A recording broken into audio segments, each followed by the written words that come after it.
Hey guys, thanks so much for clicking on the video. My name is James Caldwell. We have reached the end of our melodrama.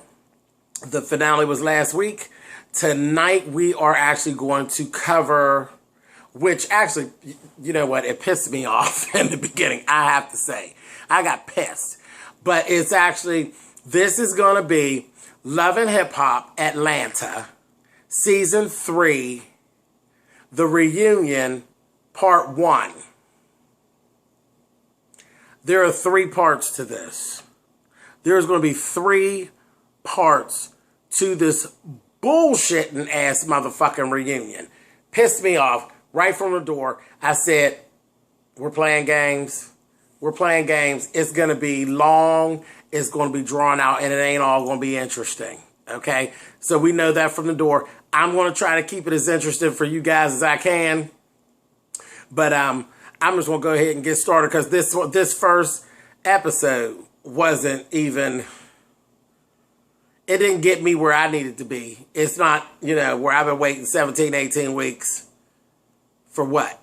But anyway, first thing first, we got Samore. Samore is the hostess. So this is going to be interesting because, you know, that bitch says anything that she wants to say. So I love her. So that was an extra added bonus. I love Samore.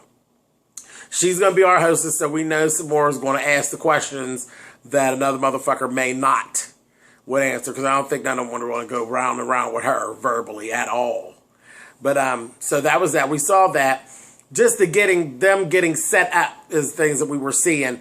And you can kind of see why the tension got to where it did just by looking at the setup. There was a lot of whispering going on, a lot of bullshit, and you could tell that a lot of people had a lot of shit with them as they were coming into it. And you kept hearing a lot about this picture that Stevie supposedly posted on Twitter of Althea in a compromising position.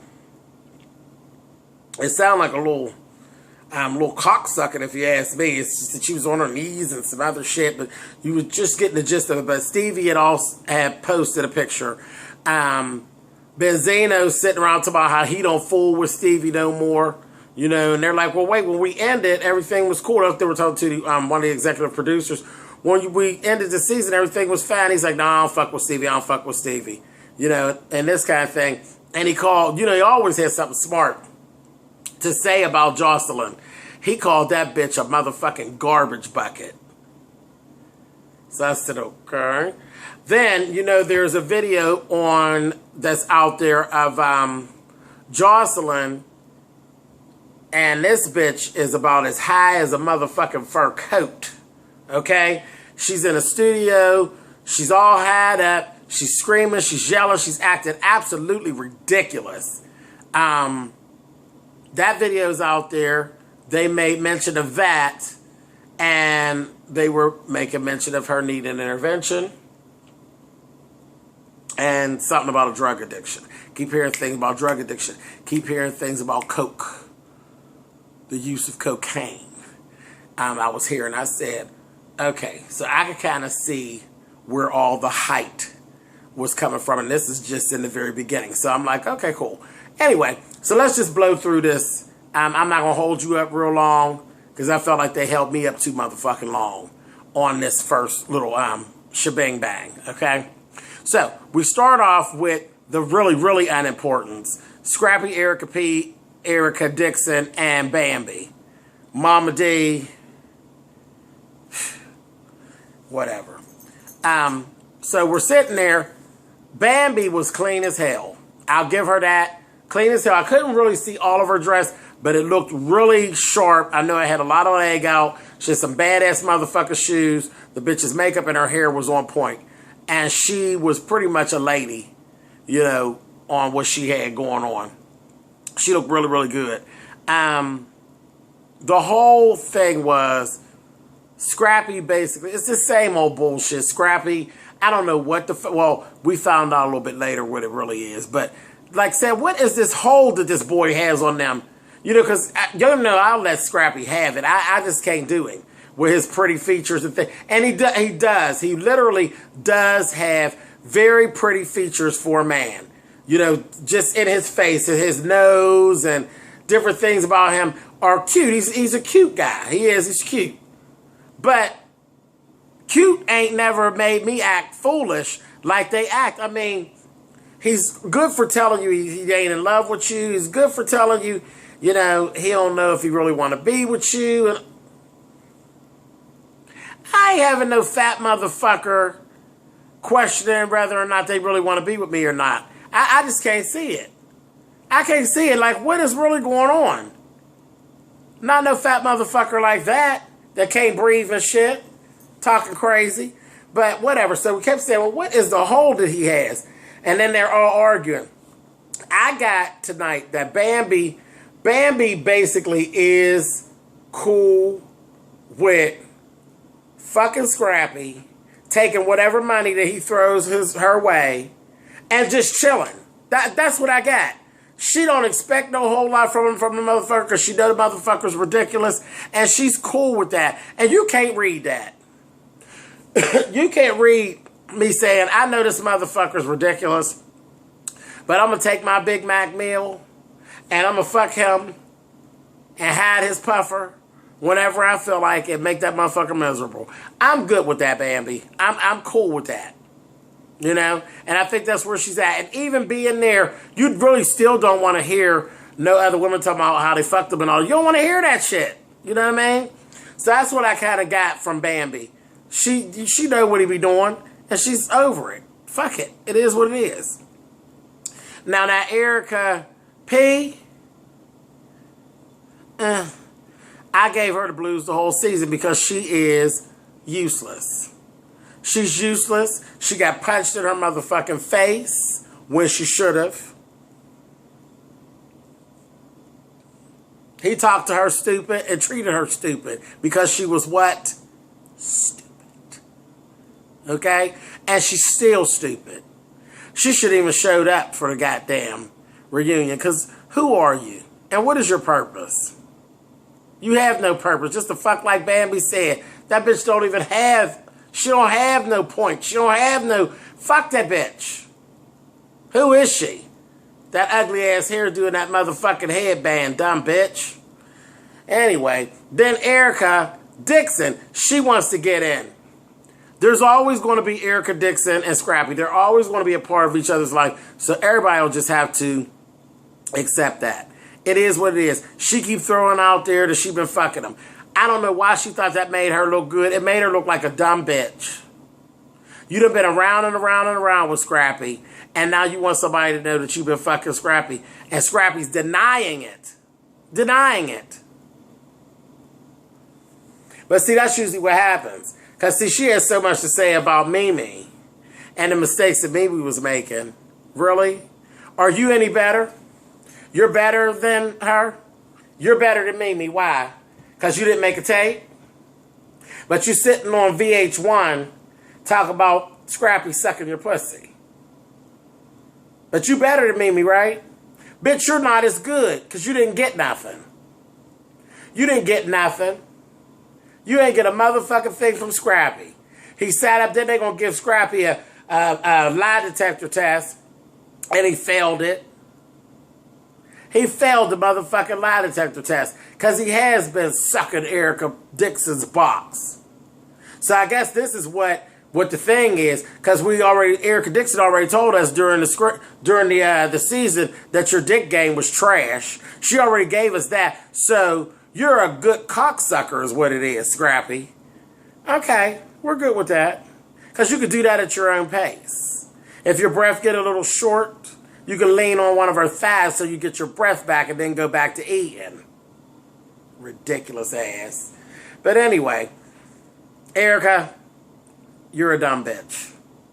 Just for the record. You're no better than Mimi, and you need to stop passing so much judgment. You're a judgmental bitch that does dumb shit. Taking care of men, arguing with some queen and fighting over money for gas so he can make a quick getaway and all that old bullshit. But you got so much to say. Mimi ought to let your ass have it. But anyway, enough of her because she irritates me. She really does. She irritates me because she's just so damn judgmental and she's so motherfucking stupid. And Bambi made a point where she said, Why is it always this second standard? You know what I mean? When I do it, I'm the side chick, but when Erica does it, she's just the baby's mom. No, y'all are all ridiculous for fucking Scrappy. Every last one of you. But I understand what you're saying, Bambi. And I would not let that bitch keep on throwing stones at me and hiding her motherfucking hand. I wouldn't allow it. But anyway, so they went on a lot with them, got them out of the way, as I was really, fuck them. Who cares? I was just sick of it. Sick of it. Young Jock. A Young Jock come out. Him and Carly. And they even pulled Kadia. Basically, Kadia is Young Jock's woman. It is what it is. She won. She got him.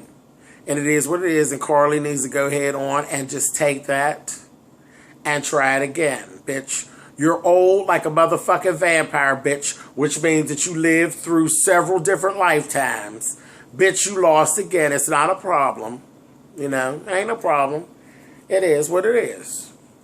You know, you've been through this before. When they wrapped King Tut up and made him into a mummy, bitch, they let you keep on walking. You fucked that relationship up, and then you've moved on. You've gone through everything, and now here you are again with the little young boy and that fucked up. Now walk on again, and let's see whatever happens. You know, you try, get up, girl, pick yourself up, and try it again, honey.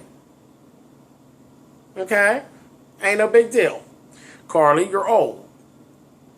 And you're still here. Find someone else to suck the life out of. Jock's done with you. Kadia won. Leave it alone. She's sitting there fussing and carrying on, making herself look ridiculous. He talks about how Carly was hitting him and carrying on, and she fucking fractured his finger and all kind of shit. Ridiculous. But now the thing is, when Jock told the story about how Carly fractured his motherfucking finger, Young Jock is a funny motherfucking storyteller. This fool was jumping around and all on the floor and shit. Funny, funny, funny. That motherfucker, he could definitely get, if them records don't sell, baby, you could definitely get you a job as a comedian because your ass is funny. Yes, you are. But they spent some time on that.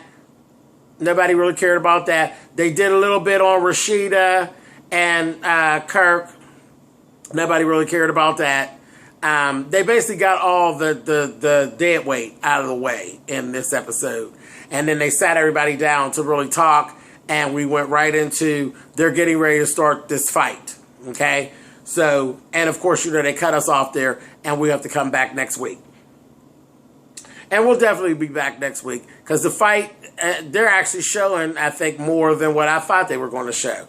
So let's just get into that. We're going to get into that. I think it's going to get much more interesting next week. And that's where I'm going to leave it. Like I said, I'm not going to burn up a whole lot of your time because there was really nothing the fuck going on. There was some funny-ass scenes that we actually did see coming back, like when Kirk was looking like a motherfucking gay vampire down in New Orleans when he hit that motherfucking bend. I don't think I'll ever get tired of seeing that. He hit that motherfucking bend and see Rashida coming up out of that club and said, "Hello, Rashida." That fucking killed me. That is just funny, funny, funny. That motherfucking Kirk, he's ridiculous.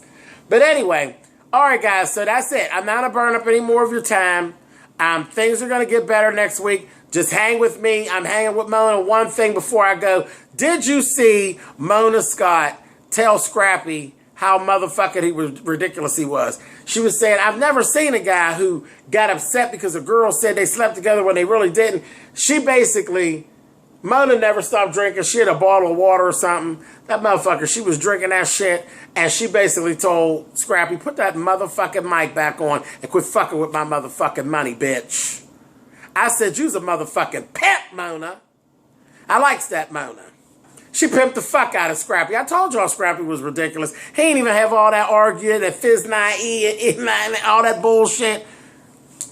Mona's a motherfucking pimp. Put your mic back on, boy, and quit playing these games. Fucking with my motherfucking money. Here. Go on, Mona. But anyway, that's it, guys. Thumbs up or thumbs down the video. You guys know how that works. Leave me comments at the bottom and let me know how you feel about this bullshit-ass three-piece without a biscuit that they get ready to shove down our throats here. But all right, guys, and I will talk to you later. You can follow me on Spill It Boy on Twitter, and I will talk to you guys later. Keep following. Next week, it's going to get better. Mona got something for us. It's going to get better. All right, guys, later.